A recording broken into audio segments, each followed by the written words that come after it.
बहुत अच्छी बात है, इसकी आवश्यकता भी है। समय का भी बचाव है, धन का भी बचाव है और प्रशासन को और लोगों को भी सुविधा है, इसलिए अच्छा विचार है। सबको सहमत होकर क्या पक्ष क्या विपक्ष देश हित में जो भी फैसला लिया जाए उस फैसले के साथ खड़े रहना चाहिए।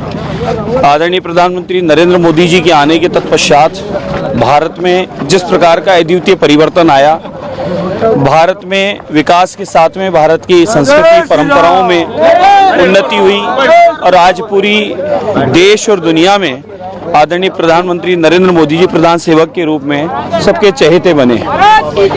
और विपक्ष को तो जब भी देश हित में कोई बात आती है तो उन्हें कहीं ना कहीं तकलीफ होती है, पेट दर्द होने लगता है।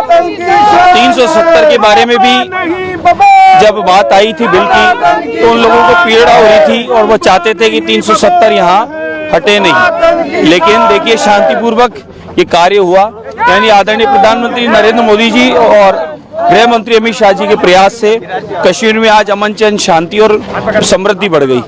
इसी प्रकार से अगर इस पर भी विचार किया जा रहा है तो देश हित में है, आ जाना चाहिए, जिससे कहीं ना कहीं देश के जनता का समय बचेगा, व्यर्थ के खर्चों से बचाव होगा और हम सबका सामूहिक रूप से एक साथ क्षेत्र में मतदान होता है तो ये मानो कि कहीं ना कहीं हमारे सबके लाभकारी है। इसलिए अच्छा विचार है, मैं इसका स्वागत करता हूँ, धन्य और अभिनंदन करता हूँ और सबको मिलकर पक्ष विपक्ष दोनों को मिलकर इसमें सहयोग करना चाहिए।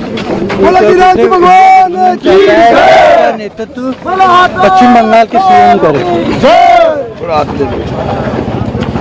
हमारी भारत का संविधान और संविधान के पूर्णता मानने वाले हम लोग भाजपा के परिवार, हम इस पर सब सामूहिक सहमत हैं। तो फिर सामने वालों को कहाँ, अब मेरे को लगता है कि विपक्ष का नेतृत्व कहीं ना कहीं अति कमजोर है और विपक्ष में बहुत परिवार बटे हुए हैं, सामूहिक संगठित कोई है नहीं और उनमें भी कहीं ना कहीं बटाव है और बटाव की वजह से वो इस प्रकार की नाम आगे लेने का कार्य करते हैं। अभी पिछले दिनों जो हालत देख रहे हैं हम लोग, लगातार चुनाव रिजल्ट बता रहे हैं, इन विपक्ष का सामूहिक जो ठगबंधन है वो उसकी कलाई खुलती जा रही है। उन लोगों की जो भी योजनाएं और जो भी षड्यंत्र रचे वो फैल हो रहे हैं, तो अब वो किसी को भी सामने लिया है उससे कतई फर्क पड़ने वाला नहीं है। जो देश हित में होना है वो होना ही चाहिए, जनता उसके साथ खड़ी है। एक संभल के कुएं से कुछ मूर्तियां निकली हैं, मंदिर भी खोला गया है। देखिए, जहाँ जहाँ प्राचीन इतिहासकारों ने लिख रखा है और हमारे सनातन के ग्रंथों में लिखा हुआ है कि प्राचीन स्थान जो थे उनके पीछे हमारी जो कथाएं थी उनका महत्व लिखा है। उन स्थानों पे जब ये आतंकवादी आए, देश को लूटने वाले लोग आए, औरंगजेब और अनगिनत यमन मुगल आए, इन लोगों ने जब ये लोग आए तब इन्होंने हमारे सनातन संस्कृति के स्थानों को, मंदिरों को, मठों को, आश्रमों को इनको खंडित किया, तोड़ा और तोड़कर इन्होंने अपनी मनमर्जी के जो भी इनके स्थान थे वो इन्होंने बनाए। अब आज न मुगल है, न यमन है, न अंग्रेज है, न और कोई है।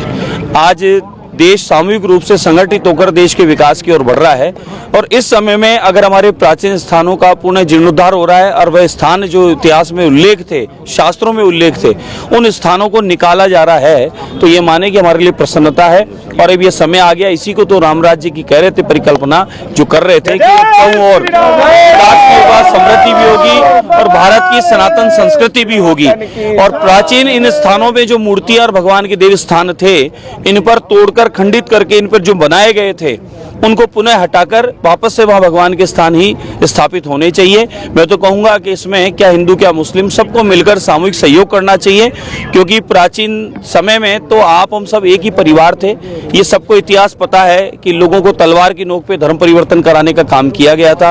हमारे में ही लोगों में से पकड़ जबरदस्ती, क्यों यहाँ थे, मुस्लिम थे कहाँ?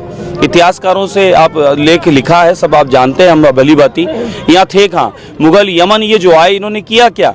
इन्होंने आप हम सबके ऊपर राज करने के लिए तलवार की नोक पे अत्याचार किया, पापाचार किया, देश को लूटा, प्राचीन धर्म स्थलों को तोड़कर और उन पर इस प्रकार के स्थान बनाए गए। आज अगर भारत पुनः विकास और संस्कृति के साथ आगे बढ़ रहा है, उसमें इन स्थानों का भी हमारे भारतीयों के लिए बड़ा महत्व है, सनातनियों के लिए, तो इन स्थानों को भी पुनः जीर्णोद्धार होना ही चाहिए।